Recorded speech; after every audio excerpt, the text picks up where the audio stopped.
High বন্ধুরা, good morning. তোমরা সবাই কেমন আছো? আশা করি তোমরা সবাই অনেক ভালো আছো। আজ হচ্ছে তাজপুরের দ্বিতীয় দিন। সকালটা শুরু করলাম এক কাপ চা, সাথে সমুদ্র দেখতে দেখতে। তো সমুদ্রের সাইডের রকে বসে বসেই আমরা সকালে চাটা খেয়ে নিলাম। তো চাটা খাওয়ার পর প্রায় 2 ঘন্টা গ্যাপ দিয়ে আমাদের জলখাবারও চলে এসছে। দেখো এখানে লুচি, তরকারি, যে যেটা বলেছে তার জন্য সেটা পাঠিয়েছে।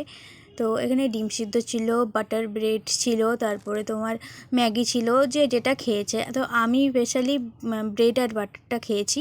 তো খাওয়া দাওয়ার পর আমরা এখন রেডি হয়ে চলে এসেছি, সমুদ্রে স্নান করব আর একটু ফটো ভিডিও তুলবো।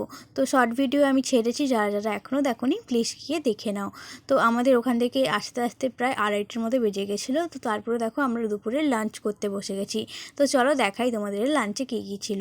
পাবদা মাছ, সবজি, ডাল, চাটনি, কাঁকড়া, চিংড়ি, অনেক কিছুই ছিল। তো কাঁকড়া চিংড়ির আমি আর ভিডিও করতে পারিনি, একটু আসতে লেট হয়ে গেছিলো, তাই জন্য আমি তার আগে খেতে শুরু করে দিয়েছিলাম। তো খাওয়া দাওয়ার পর দেখো এখন সন্ধে হয়ে গেছে, এখন আমরা যাচ্ছি একটু ঘুরতে।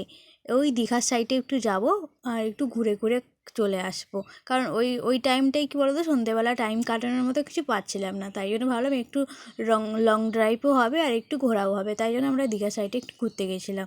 তো ওখান থেকে ঘুরে টুরে এসে এখন দেখো আমরা খেতে বসে গেছি। এখন এটা সন্ধেবেলা একটু স্ন্যাক্স দিয়েছে আমাদেরকে, চিকেন পকোড়া, ফ্রেঞ্চ ফ্রাই। তো সেগুলো খেতে খেতে দেখো সামনে সমুদ্র দেখছি আর খাওয়া দাওয়া করার পর ওখানে অনেকটা টাইম আমরা বসেছিলাম।